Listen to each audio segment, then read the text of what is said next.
everybody, welcome back. Hope you guys have had a fantastic week. I've had a pretty good one. It's actually my birthday today, so trying to get you guys out a, decent enough video this week while still allowing myself to go and do, birthday related things, let's say. But let's get into what happened this week. So I'm going to christen this week the week of small jobs because I did a lot of little jobs this week. All are about, day projects, let's say. And I had about 4-ish days this week to work with, so we've got about 4-ish projects done.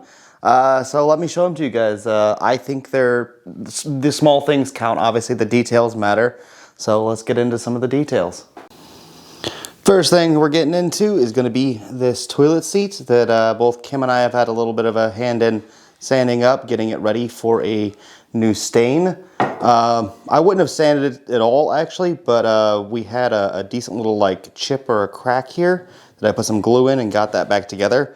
And of course then sanding that took the finish off, and to get a finish that's cohesive, I had to take it all off. So I've also cleaned up all the hardware for the toilet, which is this here.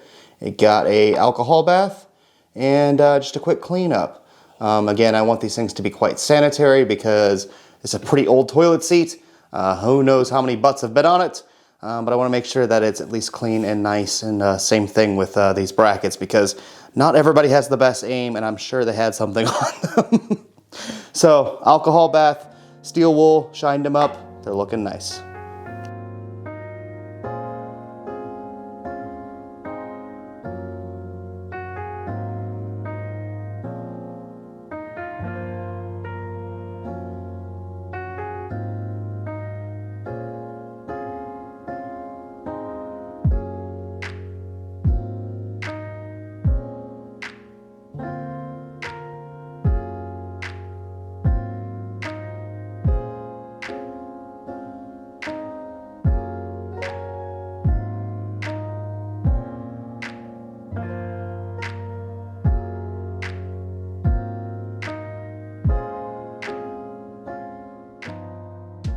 So next is another item for the toilet, which is actually the tank. You can see the holes here. So this is the part that'll be on the wall. It's on its back right now.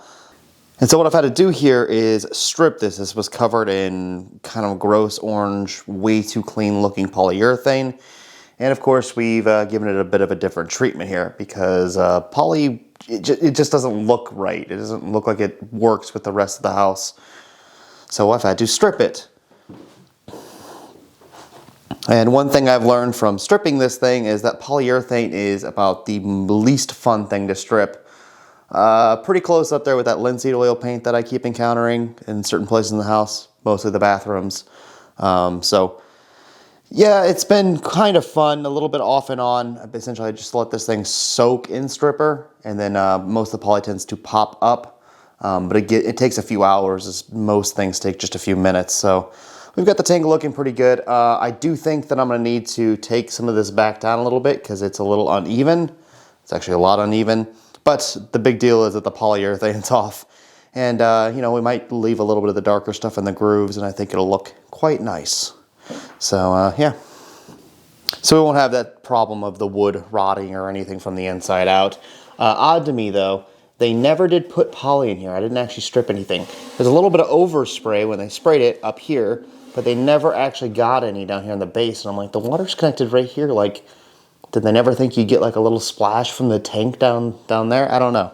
Don't quite understand the how or why they did that, but whatever, we'll fix it ourselves anyways.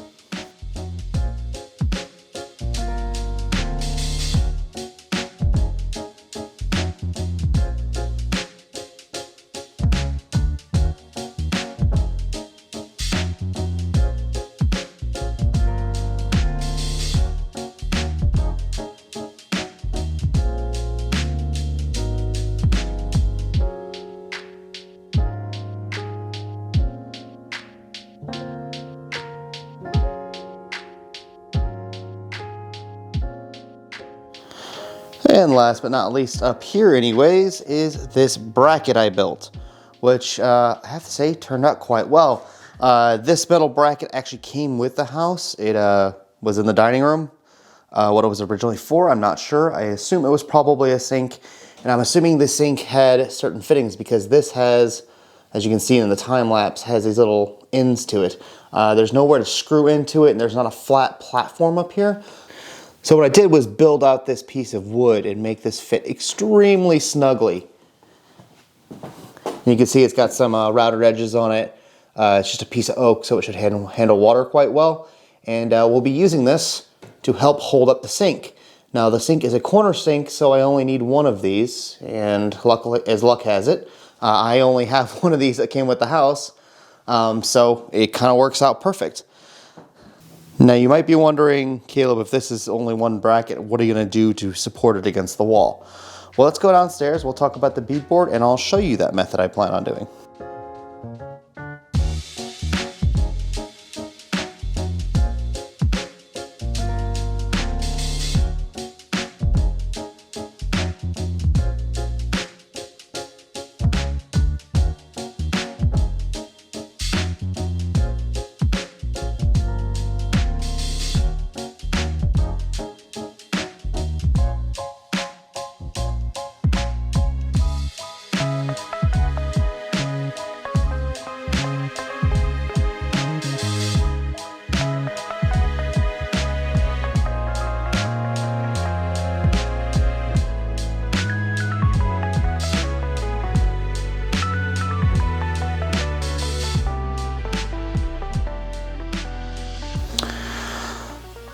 So let's come on into the bathroom. Things have definitely changed in here, for the better, of course.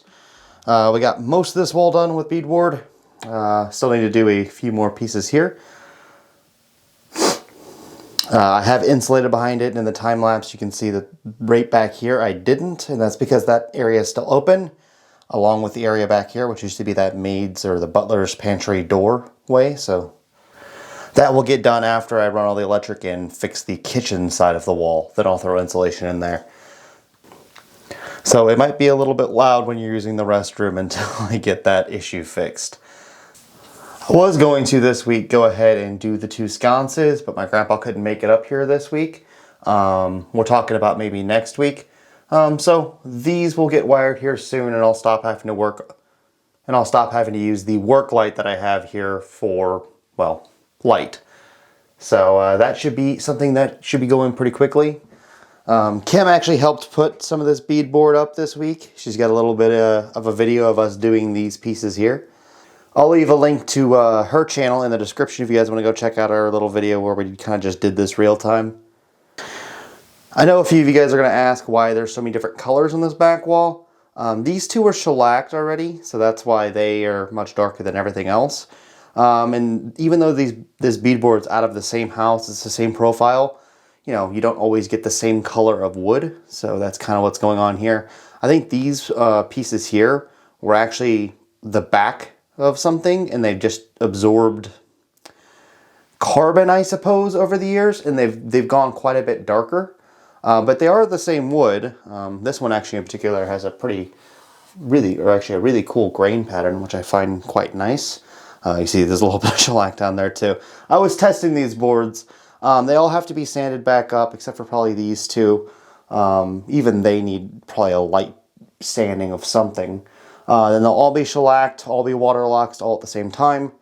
And then these boards we're just pre-doing because it's a little easier to shellac them on the bench, and then bring them down and install them. These ones just need the water locks treatment. But again, we'll wait till everything in here is ready and do the water locks all at once.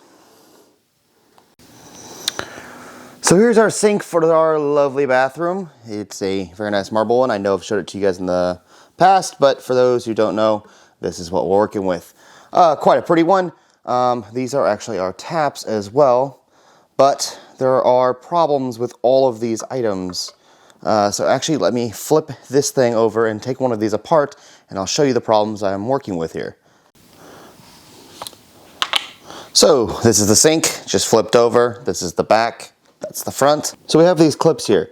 These clips are what holds the bowl on. So each of these clips in the corners, that's what holds the bowl, because it's an undermount bowl. As you can see the ring there where that would have went. I have it, it's downstairs, I just don't have it attached right now.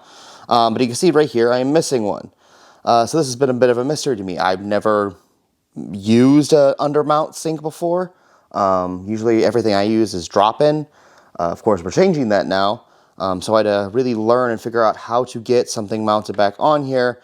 And I had ordered some clips that were supposed to be here Thursday.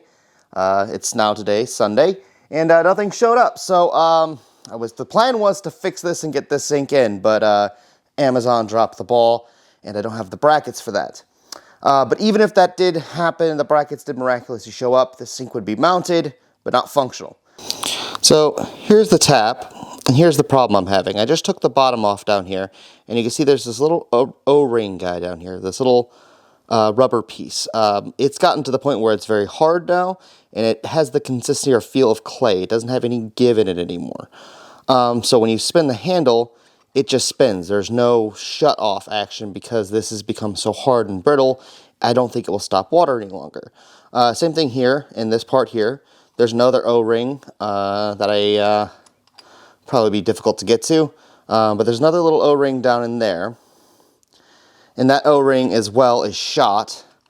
And this is a company, it's called Federal Co. Or at least that's the only thing I can see on it. It's actually, I'm sure it's going to be very hard for you guys to read, but right here it says Federal Co. Chicago.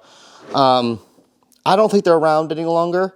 And they're definitely not selling replacement parts, so these are parts I have to make, which is time consuming.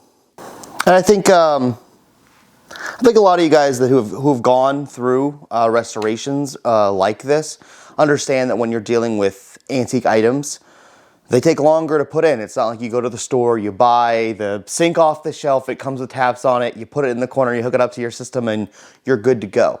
This is a little different. Everything needs a certain level of finesse. Everything needs repair. Everything needs to be double-checked and triple-checked because, you know, if something's 100 years old, the rubber wouldn't work. If that sink you bought off the shelf at Lowe's was brand new and in the box and 100 years old, it still would be rotted out. So, you know, it's just one of those things. It just takes time. You know, you could remodel a bathroom in 2 weeks with new materials, but you couldn't do it the way I'm doing it in 2 weeks. It just wouldn't be possible. So that's what's going on with the sink. I want to show you guys how I plan on attaching the sink. So because it is a corner sink, Eric Laval made me these pieces of oak when we were grabbing some of the other wood over there. He's the guy that's making parts for the Mansard roof. So essentially what we're going to do, obviously this is a level, I haven't marked the line or where this is all going to go quite yet. But we're going to use this as a much nicer, because it's oak, 2x4 to support the back of the sink. Because the sink is marble, it is extremely heavy. And so wherever that cutoff is,